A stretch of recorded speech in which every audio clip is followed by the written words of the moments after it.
Hello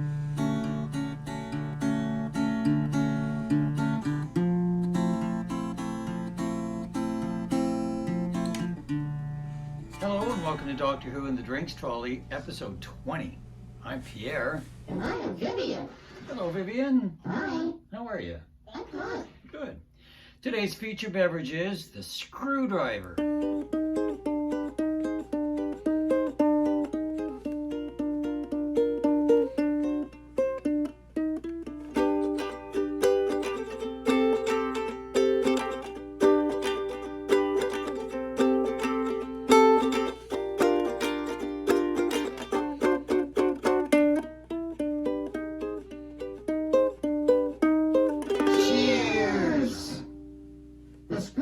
Was invented in the mid-20th century by American oil workers in the Persian Gulf.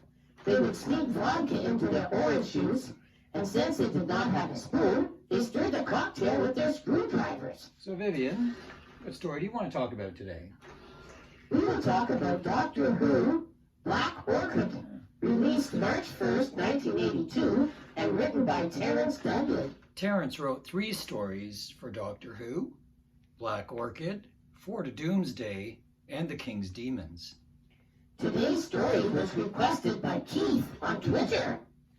Hello, Keith! Stars Peter Davison as the 5th Doctor, Janet Fielding as Tegan, Matthew Waterhouse as Adric, and Sarah Sutton as Nyssa. Spoiler alert! Spoiler alert! Our story opens with a struggle between 2 figures.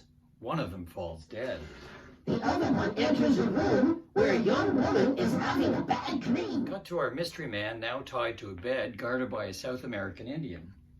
Oh my, how interesting and mysterious. The TARDIS materializes behind Cranley Halt Station. The doctor says it's 3 p.m. on June 11th, 1925. Tegan's really excited to explore this era, while others show concern and irritation that they're back on Earth again. There must be an alien invasion afoot.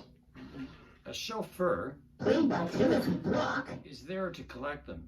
He's been expecting the Doctor. That is a surprise. Mistaken identity? Probably. He takes them to Cranley Hall, where Lord Cranley has been waiting for them to join in a cricket match. The chauffeur stares at Nyssa. Strange. When they get there, Lord Charles Cranley, played by Michael Cochran, remarks how Nyssa looks identical to his fiancée, Anne. The doctor plays cricket very well, and he is enjoying himself. After the game, Charles asks them to stay for the ball. He gives them costumes and offers them beverages. A cocktail for your bath? Yes, please. Tegan orders a screwdriver. Cheers, Tegan. The others get lemonade and iced tea. Boring. They're introduced to Anne Talbot. Anne is also played by Sarah Sutton.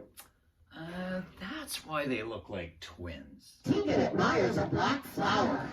Lady Cranley, played by Barbara Murray, explains it as a black orchid. It was found by her eldest son, George Cranley. Tegan remembers the name as a famous botanist.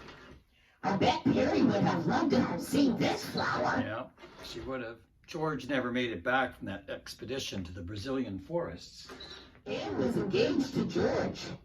Now she's engaged to Charles. I guess one Cranley is as good as another.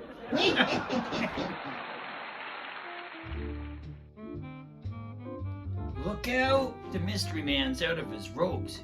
He's like a regular Houdini. He knocks out the Indian and escapes the room. Uh-oh, madman on the loose in Cranberry Hall.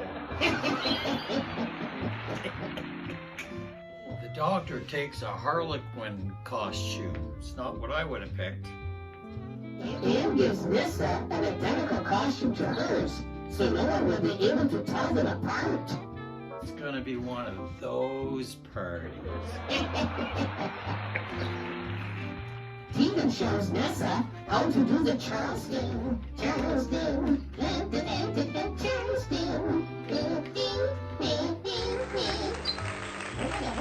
Doctor bath time, he hears a noise in the bedroom. There is previously a hidden secret door. He investigates it. The door locks behind him. It's a long hall. He starts opening doors. There's gotta be a way out of here. One cupboard is full of botany books. The other one's got a dead guy in it. Back in the doctor's room, our mystery man steals his costume. Meanwhile, outside on the patio thing, there's a party. Looks fun. How come we don't go to costume parties? I don't know. It's nice to see Adric in something other than his Alzurian pajamas. Tegan's having a veritable hoot with Sir Robert. Played by Orchid Watson. Anne and Mesa show off their costumes. No one can tell them apart. You're squeaking. See? Sorry. Adric just wants to eat. Poor kid's starving. The Harlequin shows up at the party and starts dancing with Anne. Or is it Tegan? They dance into the house. Where he grabs her by the wrist. She screams. Brewster Played by Brian Hawksley. comes to the rescue, but Harley Quinn strangles him dead. Anne faints and the murderer escapes up the stairs. The doctor finds Lady Cranley and the Indian, who she introduces as La Tony. Played by Alma Khalil. She wants the doctor to keep the dead man a secret from everybody. Really bad. That does not seem like the right thing to do.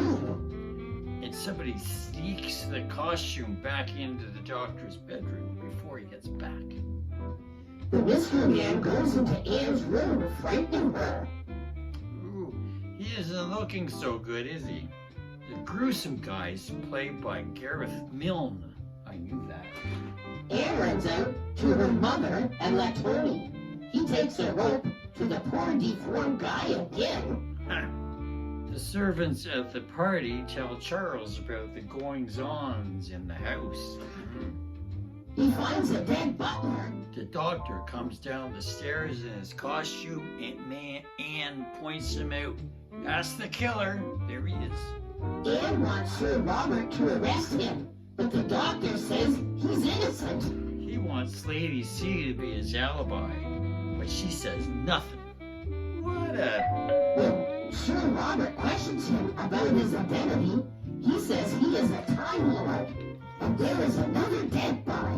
There it is. Ladies and I's having seen it. They go, look. The body has been replaced by a doll.